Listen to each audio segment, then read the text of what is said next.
Boa noite, Miguel, Paulo e Eric, e aos demais que vão assistir a gravação. Estamos chegando ao final do nosso ciclo, né, que termina no dia 2, então nós temos ainda essa aula e a aula que vem, né, para a gente finalizar aí o nosso curso, né? Então, reforço a todos aí que tem as atividades lá no NetAcad para finalizar, né? Hoje a gente vai finalizar o capítulo 16 e o capítulo 17, e aí a gente finaliza o conteúdo, né? E fica o dia 28 ainda para fazer alguma prática que vocês queiram dar uma revisada, e aí fazer o exame final também do dia 28, tá? Da disciplina. Então, os que estão atrasados com o conteúdo, por favor, essa semana coloquem em dia, e não esqueçam que tem uma atividade lá no SIGA, que é aquela prática do Packet 3 que vocês têm que me enviar, tá? Aí vocês salvem o arquivo do Packet 3 que vocês fizeram e enviem ele mesmo lá pelo SIGA. Tranquilo?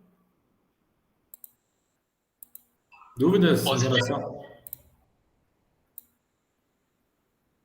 em relação a isso ou não? Tudo certo agora. Então tá. Nós havíamos visto na última aula o conteúdo referente à finalização dos módulos 14 e 15, que era comunicação de aplicativos, né? Que daí era o camada de transporte e camada de aplicação, né? E então agora a gente vai ver uma outra parte que é para garantir a construção dessa rede. E, obviamente, quando a gente fala em construir uma rede, a gente sempre tem que se preocupar com a questão da segurança também da rede, tá? Claro que vocês vão ter uma disciplina de segurança, mas a disciplina de segurança, como é uma disciplina de 36 horas, vocês não conseguem ver muitas coisas, porque tem toda a parte de segurança, de codificação, que vocês vão ver de SQL Inject, diversas outras coisas ali, e aí fica pouca coisa para a gente trabalhar a segurança de redes. Então, é sempre importante na disciplina de redes a gente também abordar um pouquinho sobre os fundamentos de segurança de redes. Então, a ideia desse capítulo é só para vocês entenderem, né, quais são um pouquinho desse fundamento de segurança. Então, eu vou passar de forma bem rápida só alguns conceitos principais aí para a gente ver os tipos de ameaças e ataques que tem, e vocês entenderem um pouquinho como é que tem que se proteger, tá? Então, quando a gente fala em ameaças à segurança, né, e quais as vulnerabilidades que as redes têm, a gente sempre se preocupa em quê? A gente tem que se preocupar com as ameaças de roubo de informações, então, né, proteger a nossa rede para que não possam roubar informações proprietárias, né, de uma organização ou daquelas pessoas que utilizam a rede, né? Outra coisa também são as ameaças de perda e manipulação de dados, né? Então, que tu possa alguém invadir a tua rede e apagar arquivos ou manipular arquivos que tu não possa ter mais acesso. Também tem a questão de roubo de identidade, onde tu tem que se proteger para que tu não seja roubada tuas informações pessoais, para que possam ser utilizadas como tu, né? Se passar por outra pessoa. E também, né, o que é principal aí, o que a gente tem mais cuidado, é a questão de interrupção de serviços, né? Então, proteger a rede para que a gente não sofra ataques de negação de serviço, ataques de DOS, para que os serviços que a gente tem disponível na nossa rede, elas possam ser utilizadas. Então, essas são alguns tipos de ameaças, né? As principais ameaças que a gente tem em redes, e aí a gente tem aquelas vulnerabilidades. O que é vulnerabilidade, né? Vulnerabilidade é a fraqueza. Então, a gente tem que entender que quando a gente fala em redes, a gente, de uma forma ou de outra, a gente vai estar sempre vulnerável, né? Claro que a gente tem que ver qual é o grau de fraqueza, qual é o grau de vulnerabilidade que a gente tem na nossa rede e proteger, né, pelo menos os principais aí que a gente tem. Claro que, dependendo do tipo de proteção, do tipo de segurança que a gente quer ter, às vezes a gente acaba gastando muito e às vezes não compensa, né? Porque tu não tem aquele risco. Às vezes é mais fácil aceitar o risco e aí depois tu fazer uma forma de recuperação, né, daquele erro, do que tu gastar um horror aí com correções e tecnologias, né? Então a gente tem vulnerabilidades tecnológicas, então a gente tem aí, né, nessas questões de tecnologia, a gente tem os pontos fracos dos protocolos TCP/IP. Então a gente tem alguns protocolos que eles são inerentemente inseguros, por eles não trabalham com criptografia. Então a gente tem o HTTP, a gente tem o FTP, tem o ICMP, né, que são alguns protocolos que ele, na sua concepção mesmo, na sua estrutura, eles têm algumas inseguranças, né? Então, o próprio ICMP é um protocolo que é utilizado para fazer uma ameaça, né, uma tentativa de ataque de negação de serviço, né? Então, por isso que muitas vezes a gente acaba bloqueando o ICMP na rede para tentar não sofrer um ataque, né? Tu tem pontos fracos também de sistemas operacionais, né? Então, aí o pessoal comenta muito que a questão, o Windows é muito inseguro, né? Às vezes não é só por causa do Windows, às vezes é por causa da quantidade de softwares que tu acaba instalando e a forma como tu usa o sistema que deixa ele inseguro, né? Então, tem muito disso, né? Mas cada sistema operacional tem seus problemas, né? Esses problemas eles devem ser tratados, né? O que normalmente, quando a gente trabalha com um sistema operacional aberto, é que tu tem uma comunidade normalmente mais ativa que, à medida que descobre aquele erro, ela já divulga esse erro para que outras pessoas possam corrigir da forma mais rápida, né? Então, a atualização ela acaba saindo mais rápido, né? Então, mas a gente tem aí, dependente de qual o fabricante do sistema operacional, esse sistema operacional ele vai ter suas fraquezas e a gente tem que sempre estar cuidando, né? Então, a questão quando tem uma atualização, né, fazer a atualização para deixar o sistema seguro, né? A gente tem também pontos fracos de equipamento, então a gente tem, obviamente, os equipamentos roteadores, firewalls, eles também têm deficiência de segurança que muitas vezes, né, precisa fazer uma atualização de firewall e não é feita, né? Então é muito comum o pessoal colocou um access point, por exemplo, colocou um roteador sem fio na rede, está funcionando, nunca mais acessou aquilo lá, não verificou qual é a versão que ele está, não tem um controle de versão, não tem um controle de qual firmware que está instalado, e aí às vezes pode ocorrer falhas, né? Então isso são vulnerabilidades tecnológicas. A gente tem vulnerabilidades de configuração, né, que aí normalmente é mais problema de usuário, né, que, por exemplo, contas de usuário não protegidas, né, que não colocam senhas, ou às vezes colocam senhas que são facilmente descobertas, e isso, de colocar senha facilmente descoberta, isso é uma fraqueza de configuração, porque o administrador da rede permitiu que o usuário coloque uma senha fraca, né, então, também são problemas de configuração. Serviços de internet mal configurados, né, que tu permite ativar JavaScript, né, tem várias outras configurações dentro desses serviços que a gente utiliza, que às vezes a gente coloca o serviço padrão rodando e não se preocupa em estudar a fundo aquele serviço e ver como proteger melhor aquele serviço, né? Então, também entra a questão de configuração. Configurações padrões não seguras dos produtos, né? Então, aquilo lá do plug and play, colocou, está funcionando. Muito cuidado com isso, né? Mesma coisa, tu chegar com um access point na tua rede, tu colocou na tomada, ele sai funcionando, né? Mas tu tá com senha padrão, tu não tem nada de proteção nele. Então, muito cuidado com essas configurações padrões, tá? Nunca uma configuração de um outro local, de uma outra empresa, de uma outra pessoa, ela vai ser 100% segura para ti, tá? Porque vai depender dos tipos de serviços que tu vai ter na tua rede, né? O que pode ser acessado, o que não pode. Então, cuidar isso, né? Não adianta pegar peguei uma configuração na internet lá que tem 2.000 linhas de código lá, né, de segurança.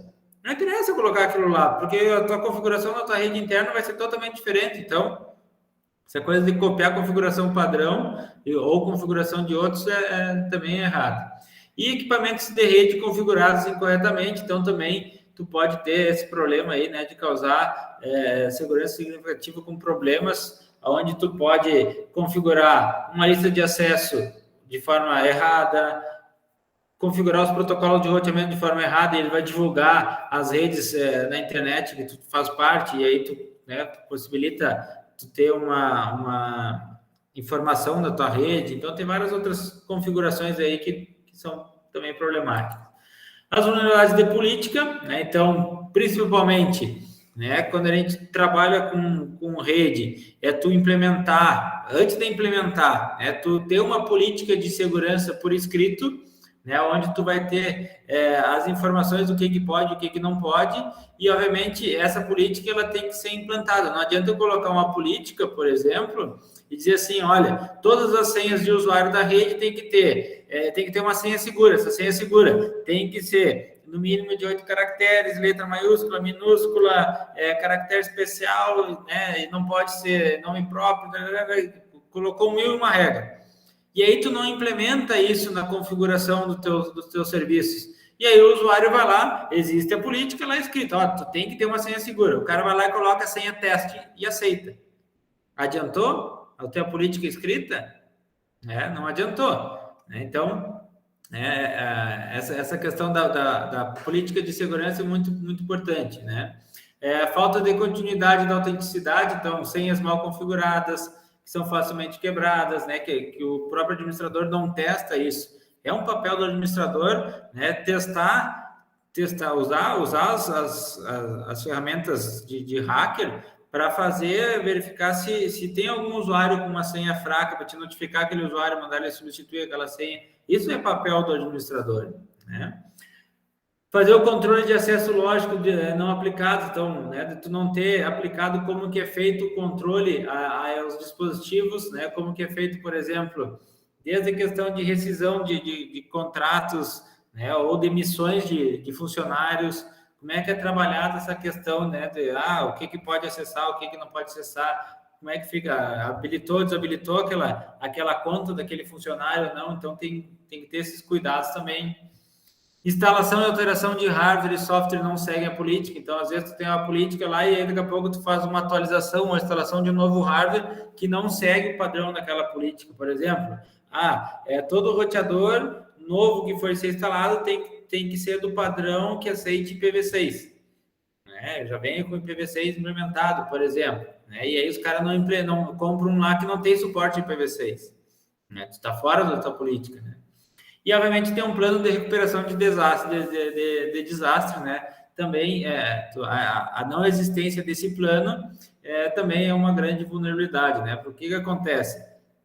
É a mesma coisa com a pandemia, né?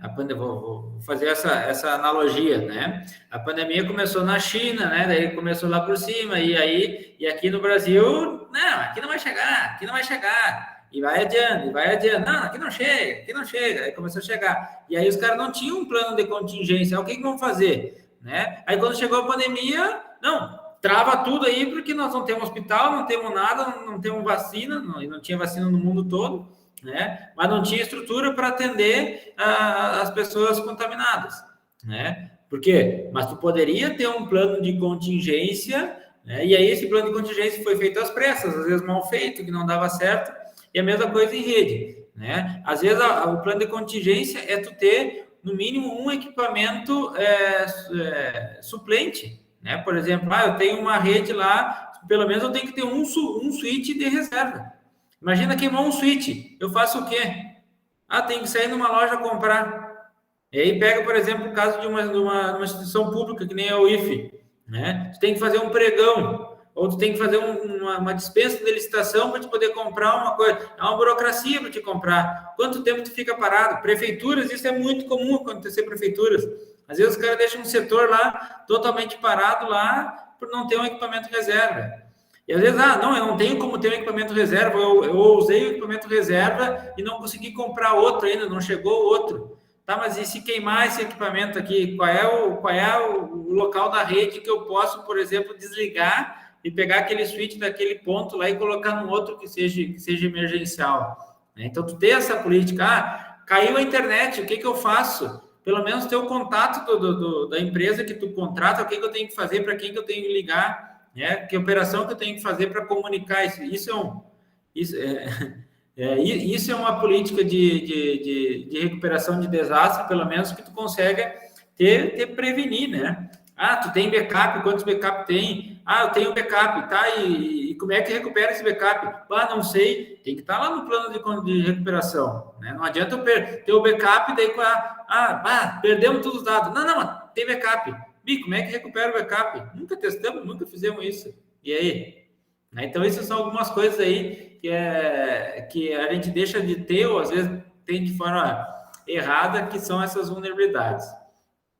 Tem coisas relacionadas à segurança física, então ameaças de hardware, ameaças ambientais, elétricas, ameaças de manutenção, tudo isso está relacionado à segurança física, né? Então, por exemplo, né, dano físico a um servidor, a um roteador, a um switch, né, a própria instalação. Porque eu utilizar canaletas, né, canaletas suspensas, porque às vezes a própria pessoa que está fazendo a limpeza, se dá um cabo solto, às vezes ela puxa, desengata aquilo lá, daqui a pouco está o roteador em cima de uma mesa, aquele roteador cai, quebra. É uma ameaça, querendo ou não, por mais que não seja uma ameaça intencional, né? Tu acaba danificando o hardware e aí tua rede pode ir por água abaixo, né? Aqui ele dá um exemplo de como planejar a segurança física para limitar danos aos equipamentos. Isso aqui dentro de uma sala de informática segura, né? Então, por exemplo, aqui eu tenho uma porta, né? E aqui é o meu helpdesk, né? Fica o cara do suporte lá. E aqui tem uma outra porta fechada que só entra com leitor do cartão, então é só pessoas autorizadas e aí sim poder entrar com isso, né? Daí, então tu tem uma proteção maior, né? Em relação àqueles equipamentos. Por que utilizar o hack? Né? Por que a gente tem os hacks nas salas e os hacks são chaveados? Para que não chegue qualquer um lá e consiga fazer alguma alteração, né? Questão de cuidados ambientais. Na minha região chove muito, alaga. Então, se alaga, não vou botar os equipamentos no nível de chão, né? Boto no outro andar, boto numa mais elevado. Então, se não dá aquela peça, pelo menos não vai queimar os equipamentos, não está no chão. Então, esses cuidados aí são imprescindíveis aí para que a minha rede se mantenha. Tá? Então, isso de forma rápida. Questão de ataques, né? E nos tipos de ataque, tu tem ataques relacionados a vírus, a worms, cavalos de Troia, né? Isso a gente vai trabalhar bastante lá na disciplina de segurança, né? Acho que vocês sabem a diferença dos três ou não?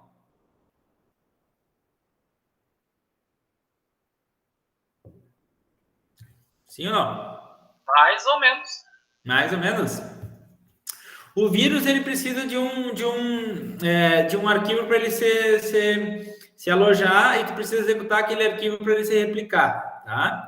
O worm eles são similares ao vírus, né? Porém a forma como ele se reproduz é diferente, tá? Então eles não necessitam que esses softwares são independentes, né? Eles não necessitam de um programa hospedeiro e aí ele pode se propagar aí de maneira mais branda, né? E os cavalos de Troia, o cavalo de Troia é o quê? Quando tu tem um arquivo ou um software, por exemplo, que diz que faz uma coisa, às vezes pode fazer aquilo, mas ele faz uma outra coisa também, né? Por exemplo, era muito comum aqueles softwarezinhos que tu tinha de visualizar o clima da tua cidade, por exemplo, né?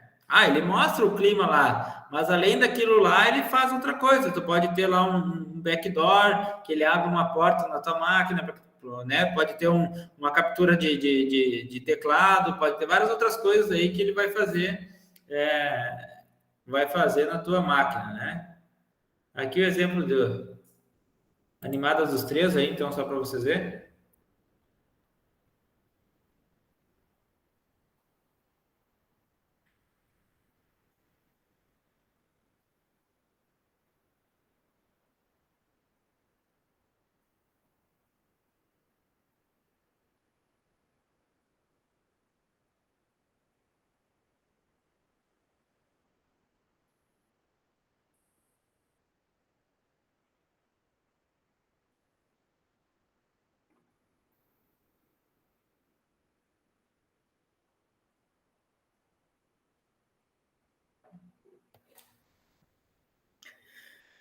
Então, esses são os ataques mais comuns aí, né? Vírus, worms e cavalo de Troia. É claro que existe níveis, complexidades desses tipos de ataque, né? De malware, bastante complexos.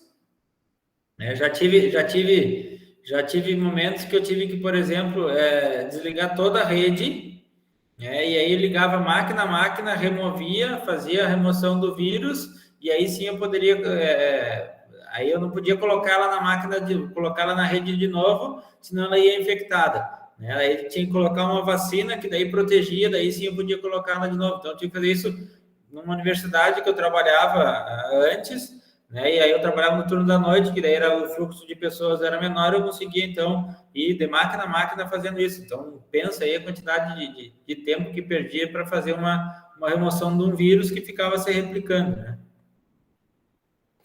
Aí a gente tem ataques de reconhecimento, né, que eles usam códigos mal intencionados, né, também para poder fazer esse reconhecimento do que é. Por exemplo, descobrir quais são os serviços, quais são os sistemas, quais são as vulnerabilidades que tu tem na tua rede. Então, esse ataque de reconhecimento, ele vai servir para fazer um outro ataque depois de forma mais assertiva.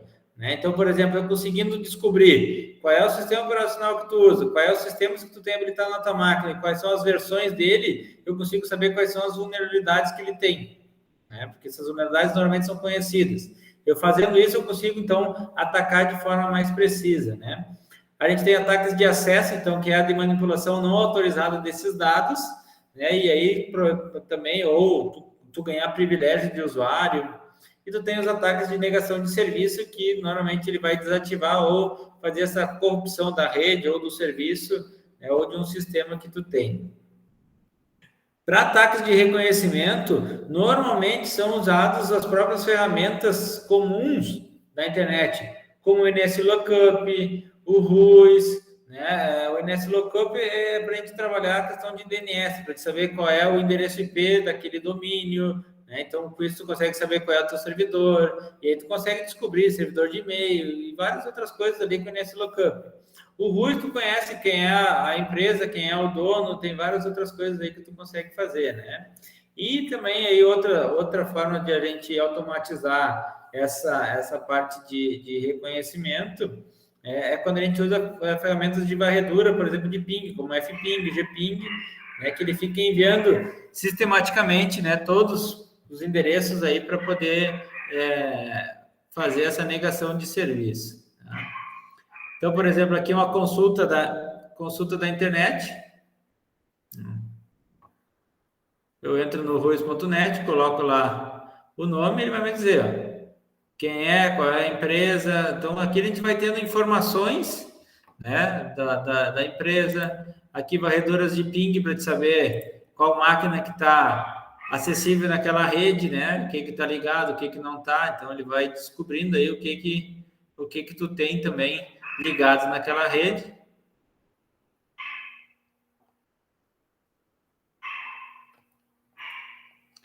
E a de verificação de porta, né? Aí o que é? A porta vai ter que dizer qual é o serviço que está habilitado. Ah, a porta 80 está aberta? A porta 22 está aberta? Né?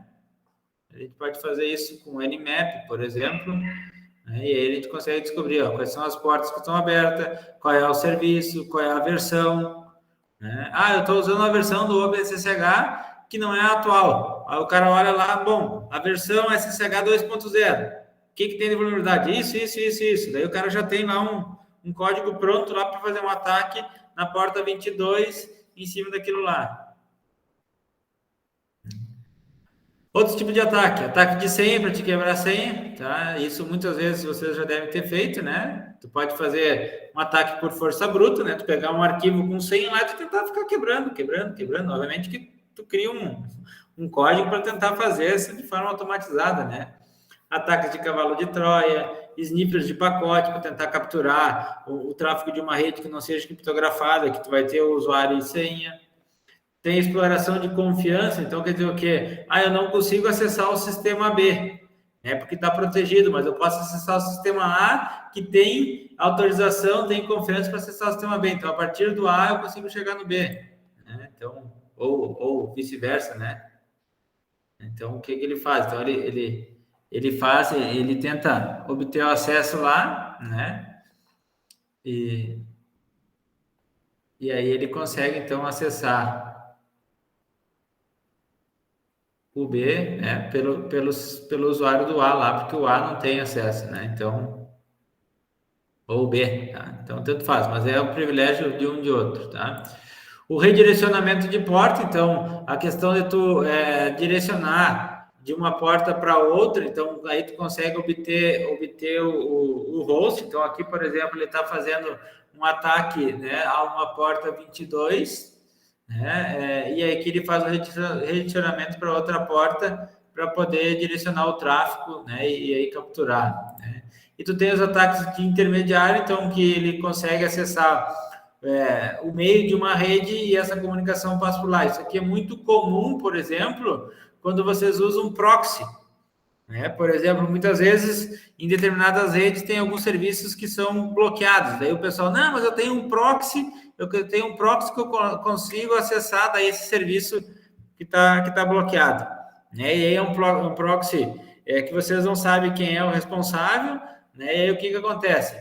Quando tu faz o acesso via proxy, tu está mandando os dados para aquele servidor, e daquele servidor ele faz o acesso ao serviço que tu gostaria. Ele responde para ele e ele te manda a resposta. Quer dizer o quê? Todo o tráfego passa por ele. Para ele capturar uma senha, por mais que seja criptografada, ele está com o arquivo lá e aí ele pode deixar rodando lá um script para tentar quebrar a tua senha lá e descobrir o que é. Então, isso é muito comum, né, de ataques de intermediário.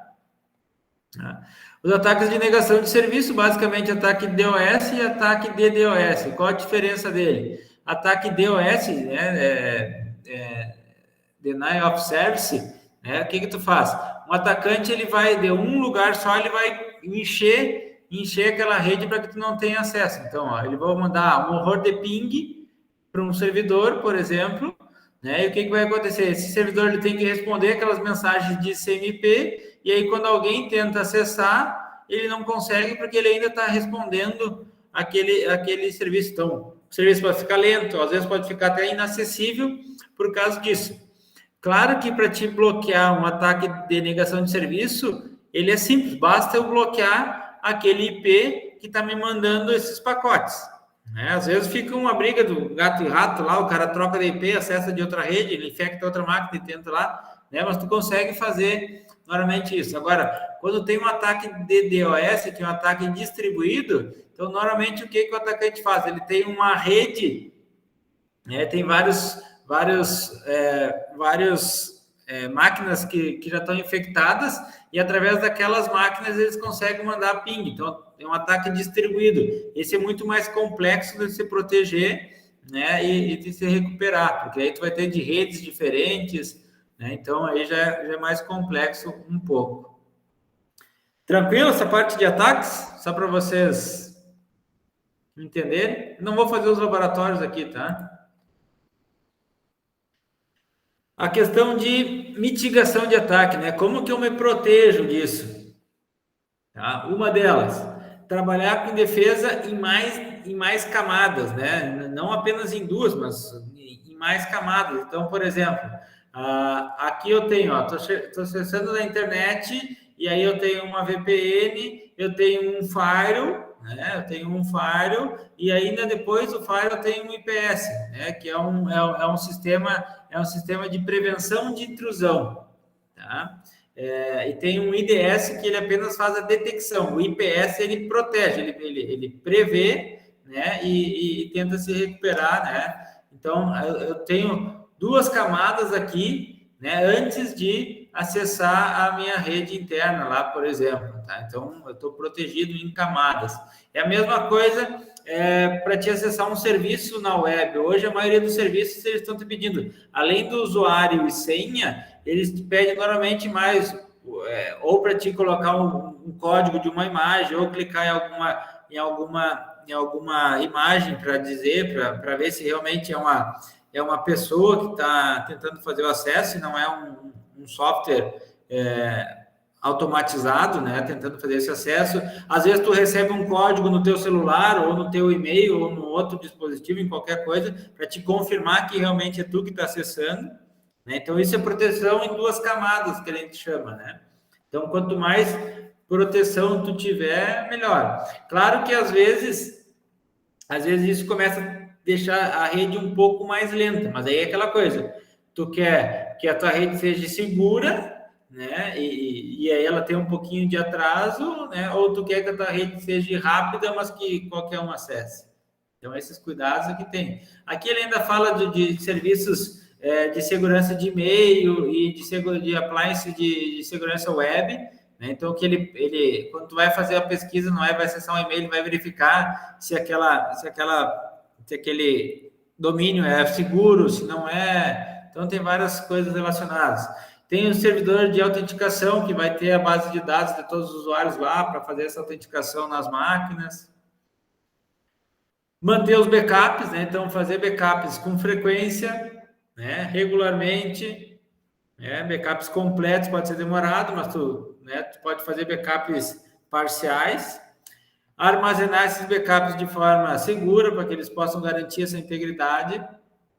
Vou comentar o que aconteceu comigo recentemente, tá? Eu tenho contratado um serviço de nuvem e aí eu usava esse serviço de nuvem não só para fazer backup, eu usava mais para mim poder, como eu acesso de casa, acesso no IF, né, e acesso no celular, às vezes eu colocava os arquivos direto lá e acessava coisa lá. De uma hora para outra sumiu todos os arquivos da nuvem. E eu não fiz operação de excluir nada, assim, né? E aí eu disse, não, alguma coisa aconteceu com o serviço, né?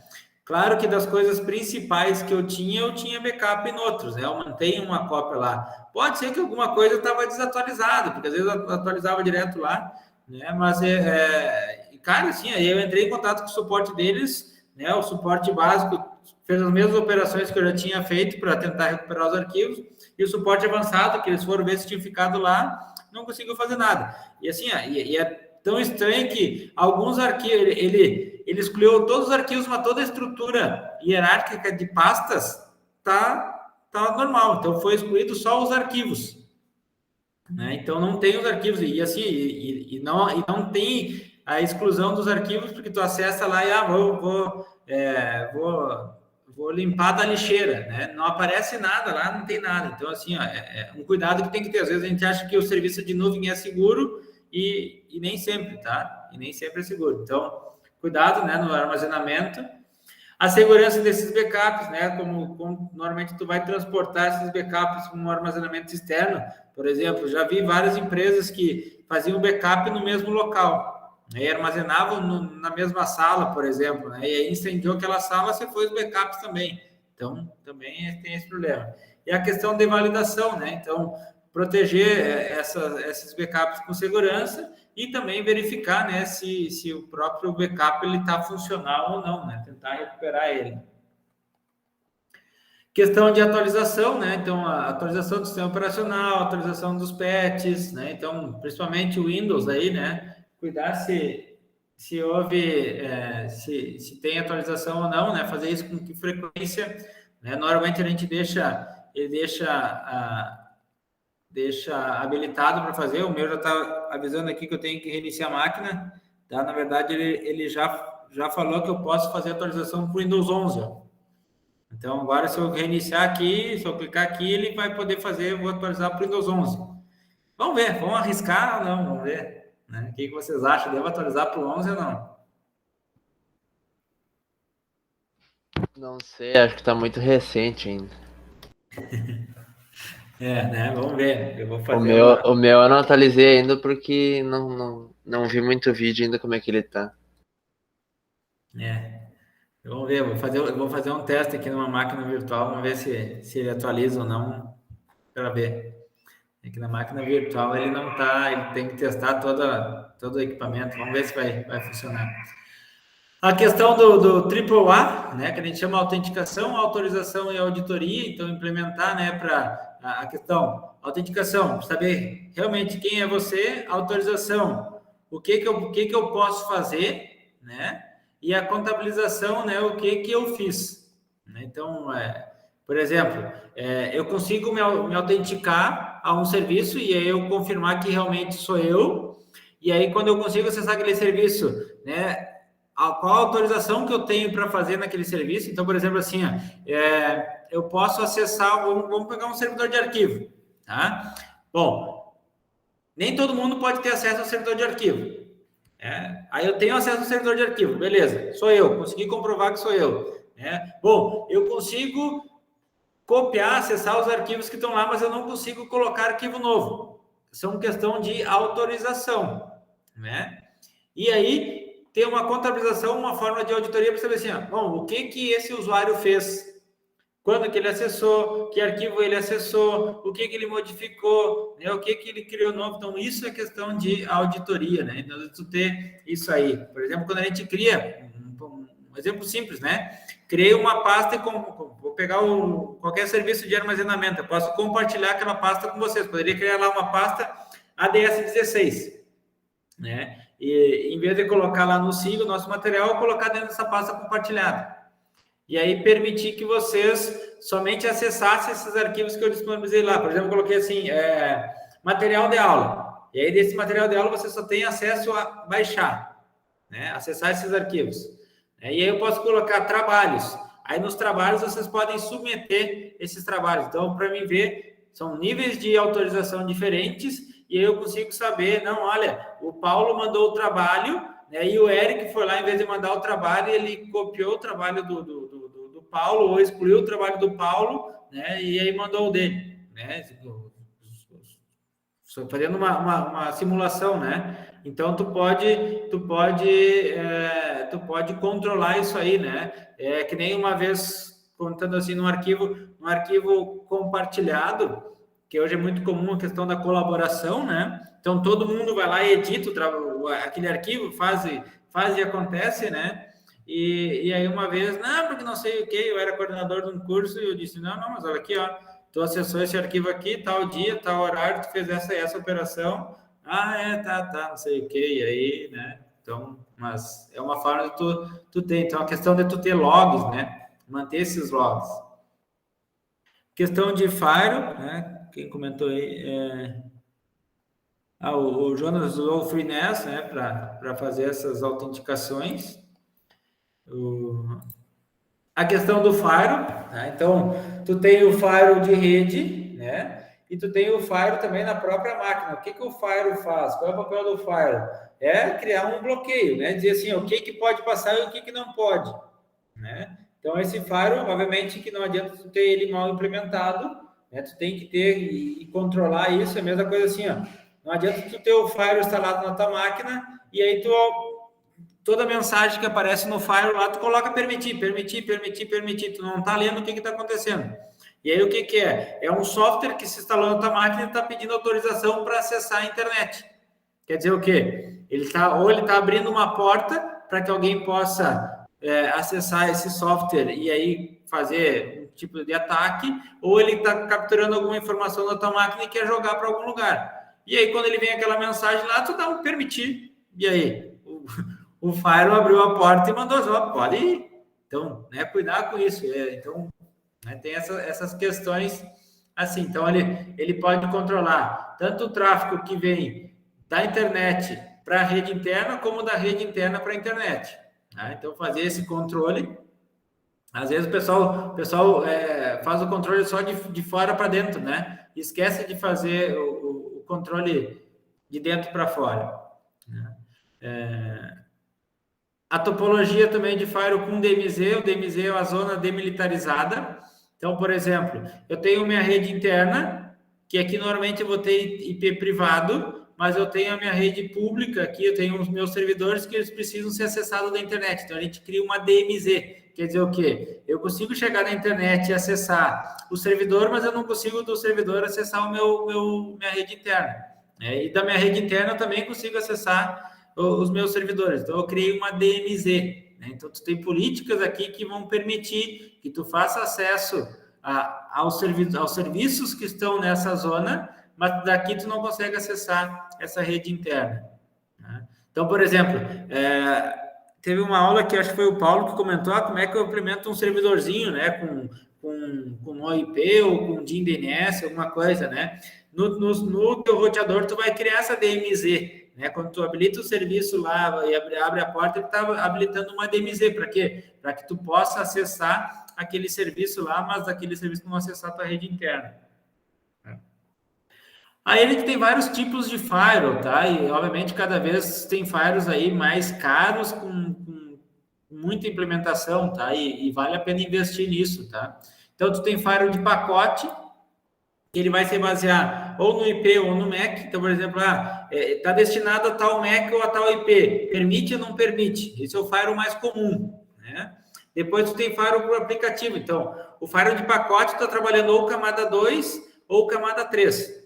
MAC camada 2, IP camada 3. Então, a gente fala assim, um firewall de camada 3. Quer dizer o quê? Eu consigo proteger até a camada 3. Então, eu posso ver se é direcionado para o MAC ou é direcionado para o IP.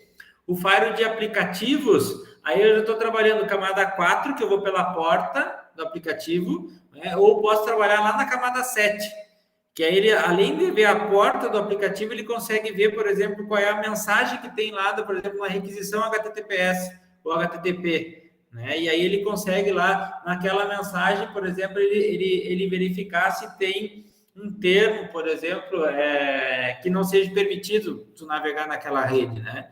E aí tu consegue fazer esse tipo de proteína, né? Filtragem por URL, então tu impedir acesso a determinados sites pelaquela URL ou pelas essas palavras-chave, que nem eu estava comentando.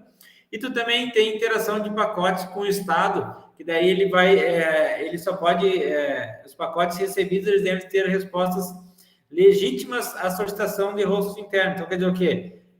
Como a comunicação, ela sempre vai acontecer do cliente para o servidor, né? Então, nunca do servidor para o cliente. Então, para que alguma mensagem que venha da rede externa para minha rede interna, eu tenho que ter primeiro uma conexão de dentro para fora.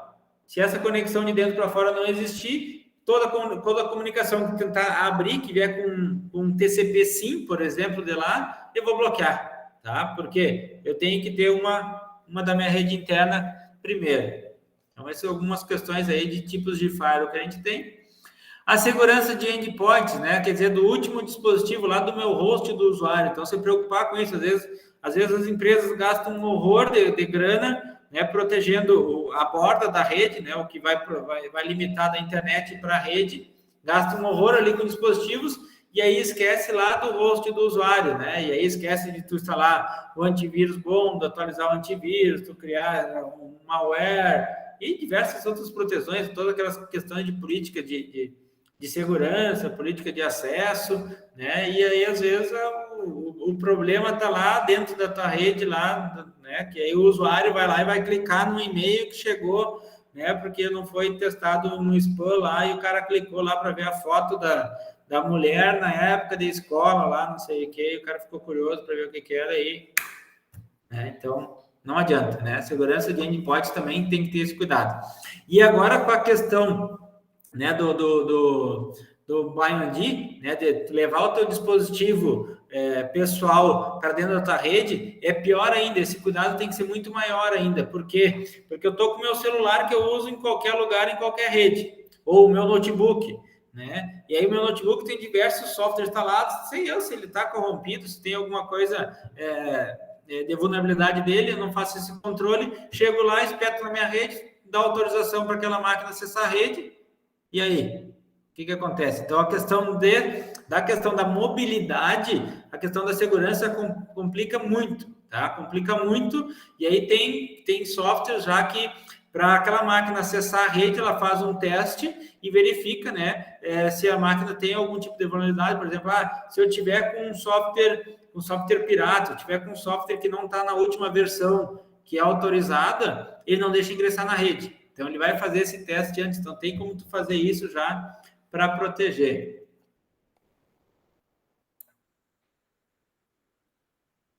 Aqui tem algumas questões de segurança nos dispositivos da Cisco, né? Tu tem o recurso de AutoSecure Cisco, que aí ele vai criar como se fosse um script, né, para proteger esses dispositivos da Cisco. Então, ali ele vai criptografar senhas, vai te pedir várias informações para te ir criando, e aí ele vai fazendo isso, né? Então, ele vai trocando o nome de usuário padrão, vai fazendo várias questões, né? Questão de senhas eu não preciso nem comentar com vocês, né? De senhas fracas, senhas fortes, como vocês têm que fazer isso, né? Segurança de senha adicional, então criptografar a senha, né? Definir o tamanho mínimo. Então aqui, por exemplo, ó, aqui ele está trabalhando vários tipos de configuração que já não são aquelas configurações básicas.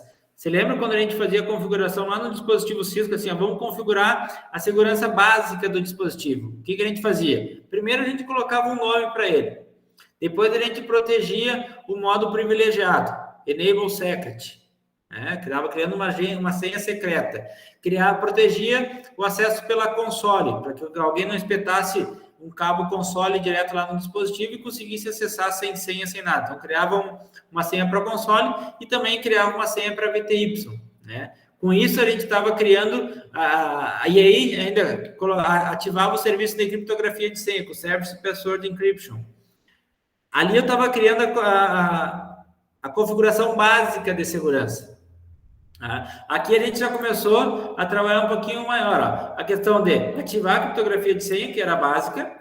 Aqui eu estou dando o comando security password min length 8. Então eu estou dizendo, ó, o tamanho mínimo das senhas tem que ser 8 caracteres. Aqui eu estou dando o comando login block for 120 attempts 3 with 60. Quer dizer o quê? Ele vai bloquear o login por 60 segundos, 120 segundos. Se eu fizer 3 tentativas dentro de 1 minuto erradas, se eu errar a senha, por exemplo, 3 vezes dentro de 1 minuto, eu bloqueio o login por 2 minutos.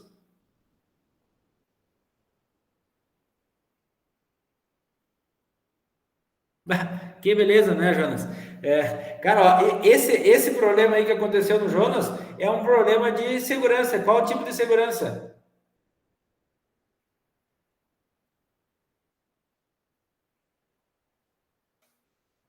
O Jonas disse que passou um caminhão perto da casa dele lá, arrancou os fios de fibra, né? E caiu a internet, ele estava com os dados móveis e vai economizar os dados lá e vai assistir depois.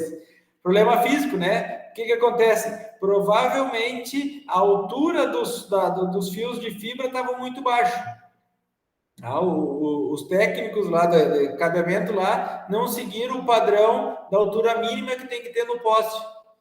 E aí o que acontece? Passa o caminhão, aí pensa, é culpa do caminhão. Cara, não é culpa do caminhão. Né? Exatamente o que eu ia dizer. Os caras não obedeceram a altura mínima.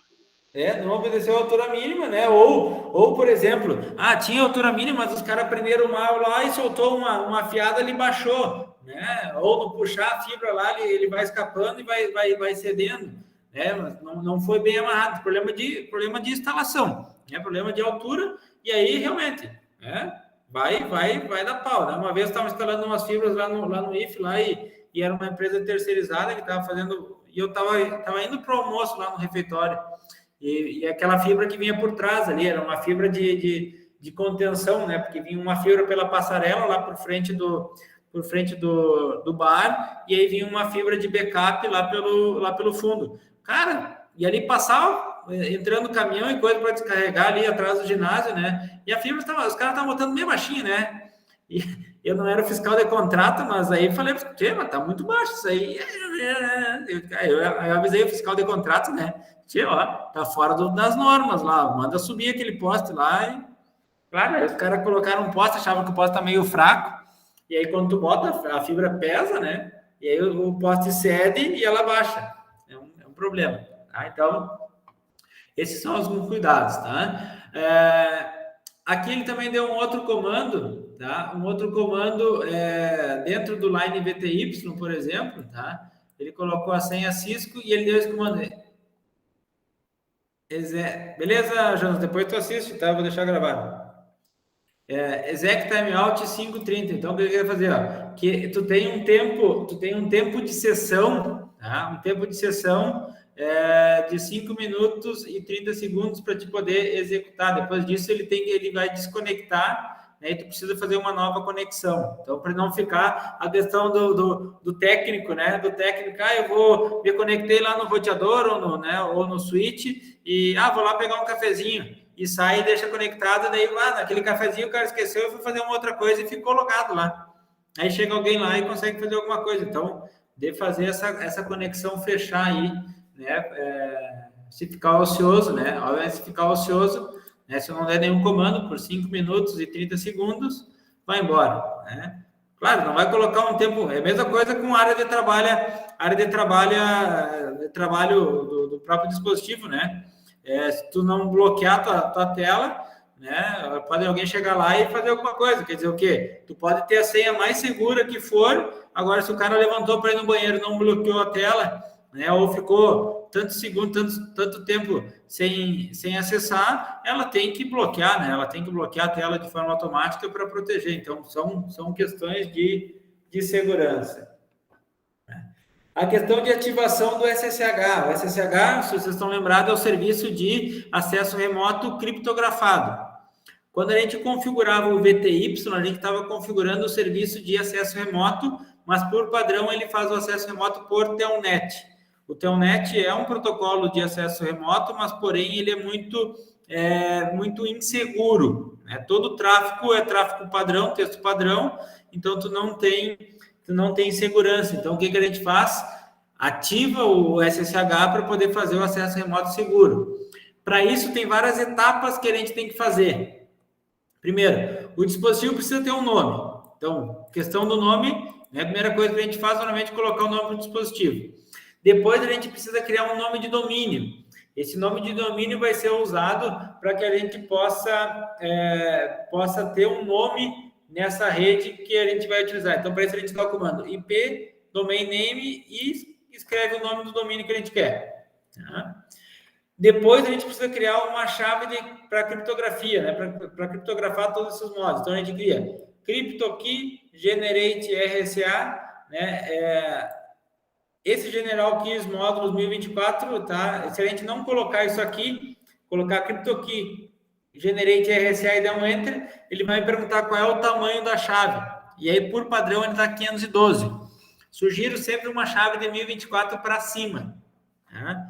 1024, 2048 é uma chave boa. Tá? Mais do que isso, vai demorar muito o processo de criptografar e descriptografar. Aí já não compensa. Então, usa de 1024 que tu está protegido.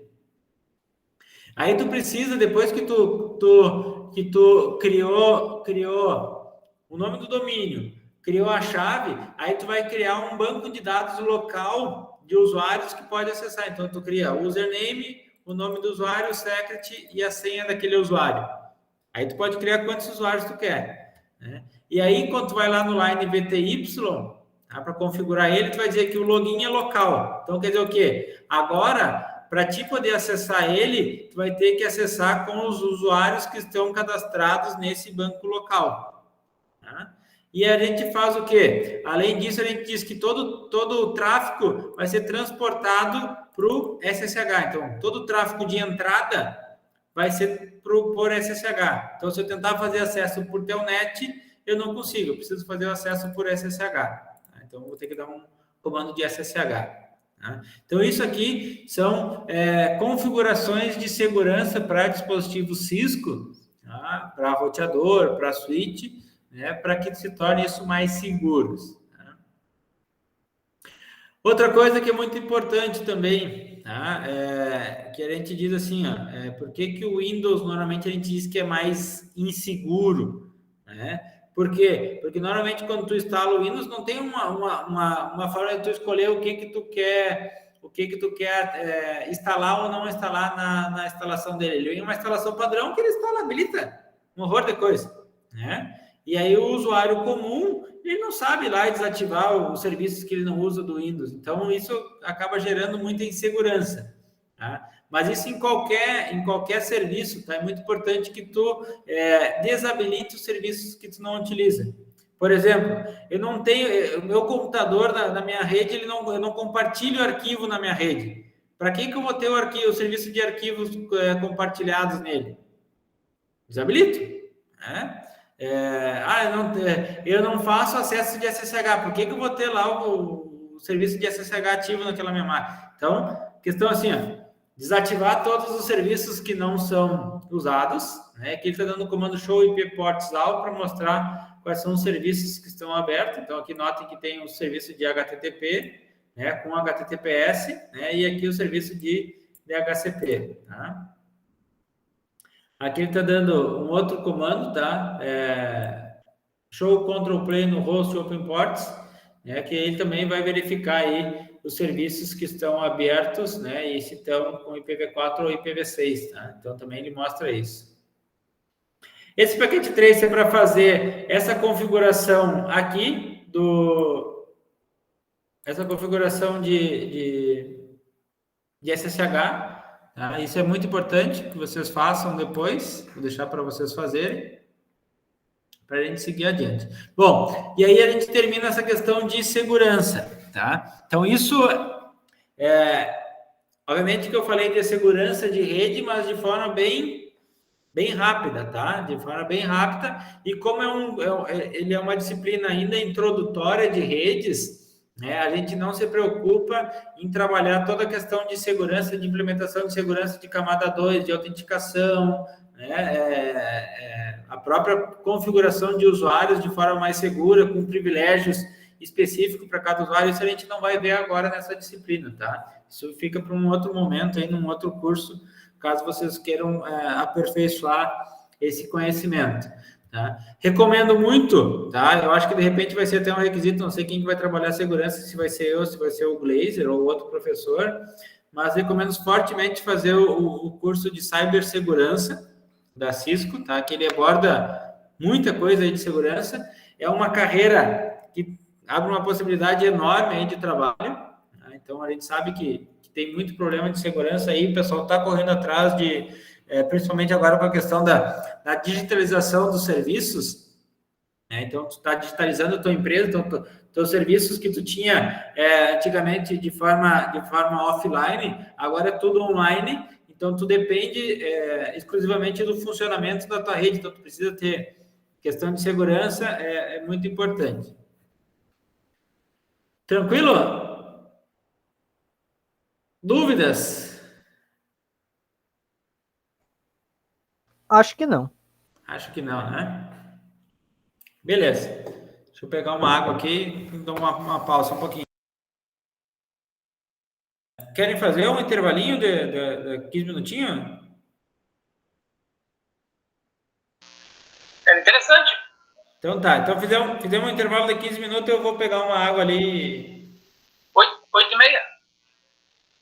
Oi, aí você passou. Pode ser? 23 minutos. Tá, 8h30 voltamos.